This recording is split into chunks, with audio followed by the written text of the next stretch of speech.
I'm in the capital of the Punjab, the most cosmopolitan and the most visited city in Pakistan. Welcome to the cultural treasure trove of Lahore.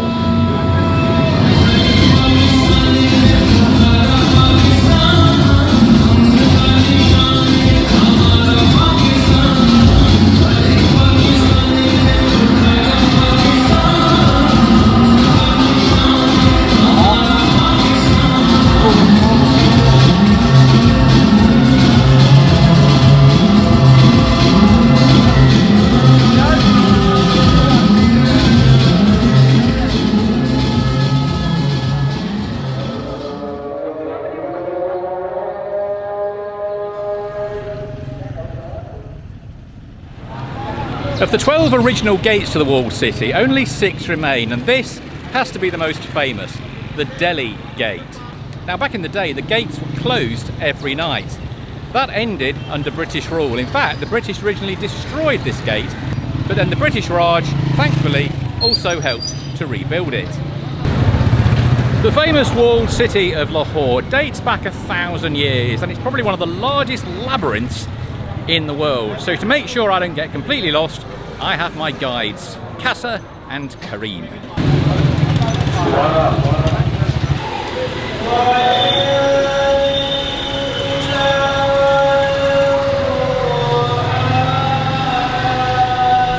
I have never been down narrower streets.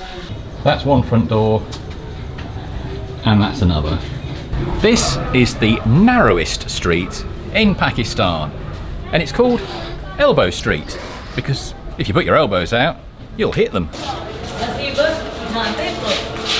In this part of the old city, there's been quite a lot of restoration work in this street by Germany, particularly though by Norway.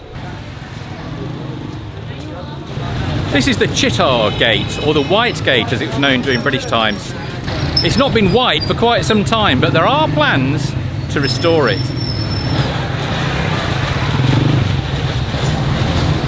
Passing through the Chittar Gate, the next architectural masterpiece is the 17th century Wazir Khan Mosque. It's considered to be the most beautiful mosque in the whole of Lahore, and I'm certainly not going to argue with that.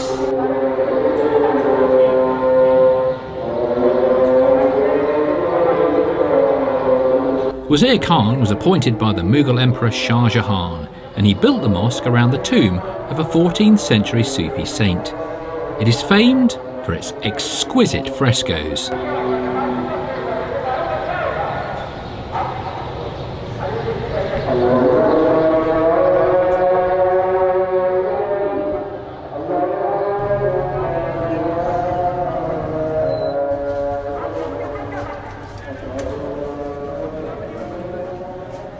We are now entering the Royal Hammam, the royal baths.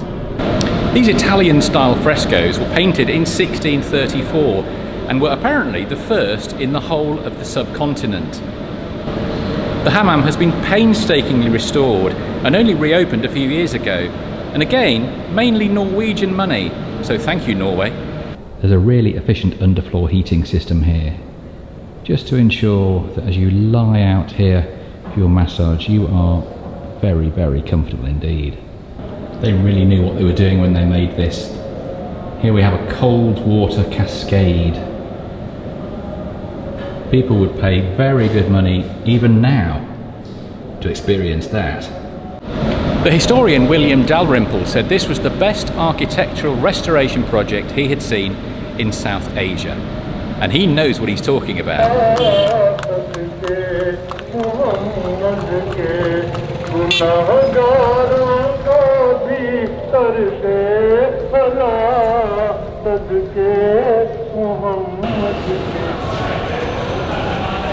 These days, of course, Britain can't even build a railway. Things were very different back in the 19th century. Just look at this magnificent station here at Lahore.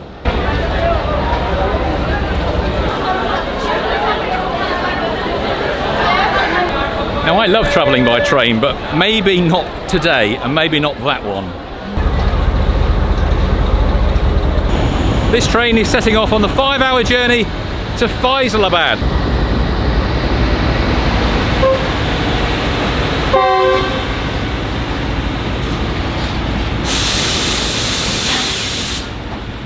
Unfortunately, he seems to have left half the train behind.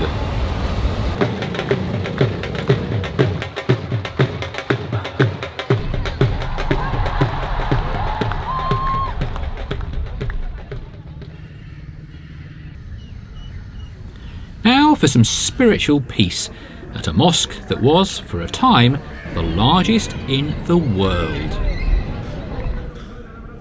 Whenever I thought of Lahore, this is the image that was conjured up. The incredible Badshahi Mosque, one of the largest in the world. The mosque was completed in 1673, taking only 3 years to build. Wow, that Mughal construction company really knew how to manage a project. The interior is actually smaller than I expected, but when you take into account the courtyard as well, there's still room for at least 100,000 people.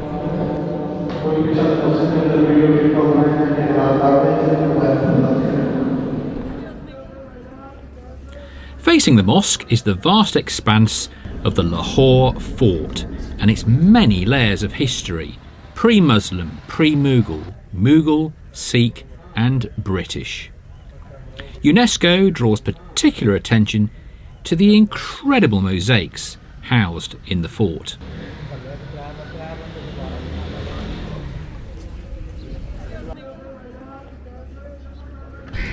These spikes were to stop the elephants trying to push the gate open.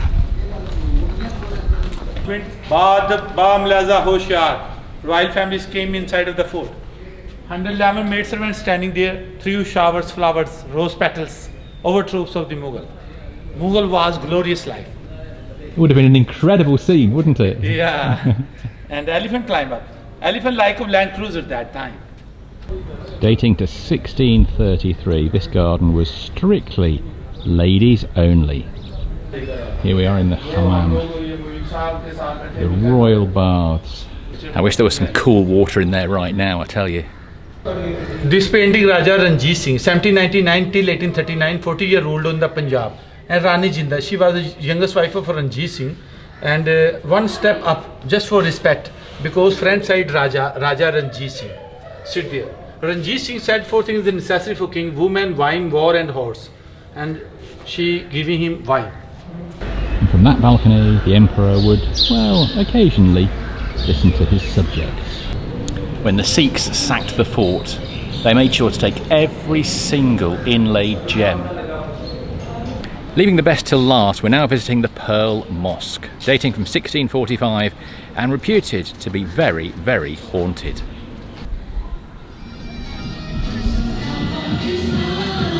What about Lahore's modern day palaces? Well, they are just a short drive away. A world away from the old walled city of Lahore, this is modern Lahore, the district of Gulberg, with some of the highest real estate prices in the whole of Pakistan. Talking of money, the China-Pakistan economic corridor is very evident in Lahore. Beijing has invested in new highways and, most notably, funded and built the new metro system, a real game changer for Lahore. The first line opened in 2020 with a length of 27 kilometres and a cost of $1.6 billion.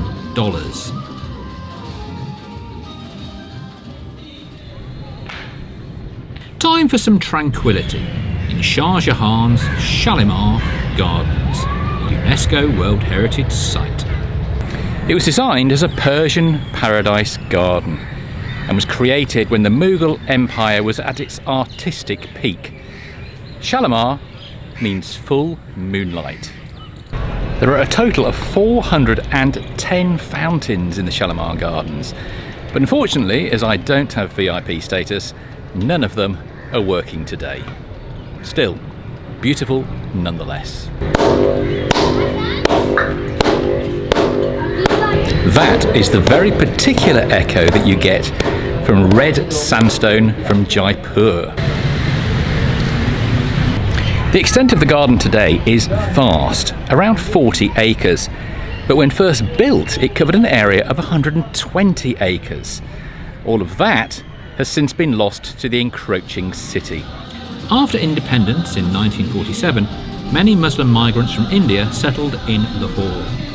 More recently, mass migration from other parts of Pakistan has fueled Lahore's rapid population growth and resulting uncontrolled urban sprawl.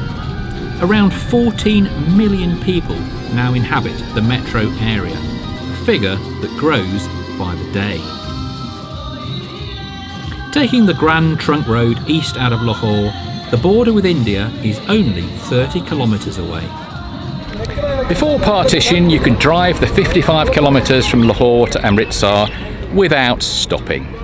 Of course, these days there is now a very hard border indeed at one of the most famous border crossings in the world, the Wagah Border Crossing. Now, the ceremony here is famous and it's something that I have wanted to see for many, many years. I've only ever seen it on television, filmed from the Indian side. So it's going to be great fun to see it with a different perspective from Pakistan.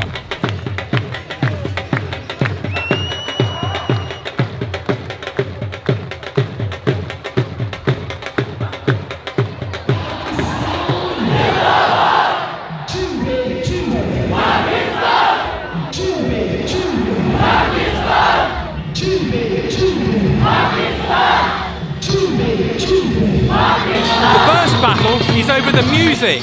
Each side turns it up louder and louder so that you can't hear the other side.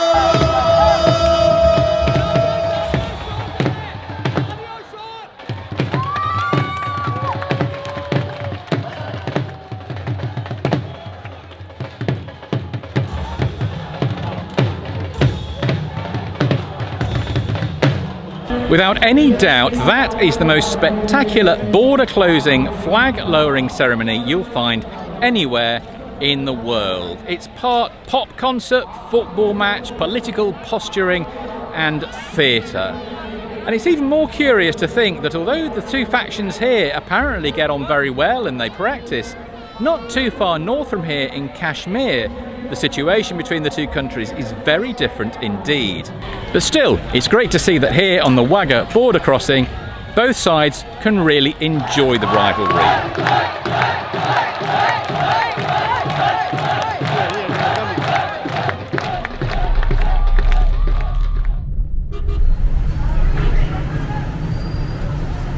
On the way back from Wagah, we made a stop at Lahore's most sacred site, Darbar, the largest Sufi shrine in South Asia. It houses the tomb of the 11th century mystic Ali al-Hajvari. I was allowed access, but only to take still photographs.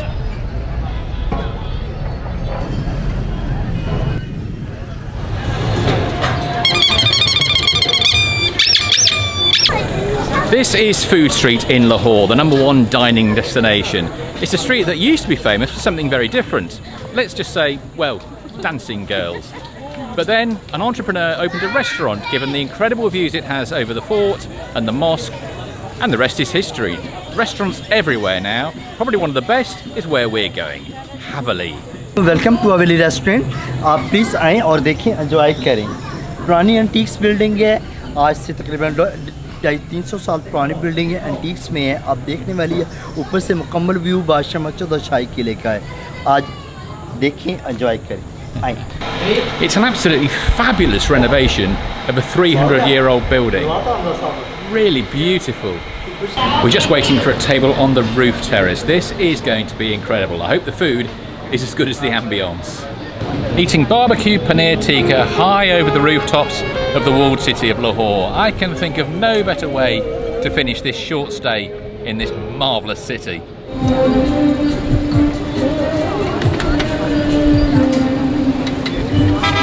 If you've enjoyed the film, then don't forget to subscribe to the channel, and I'll see you again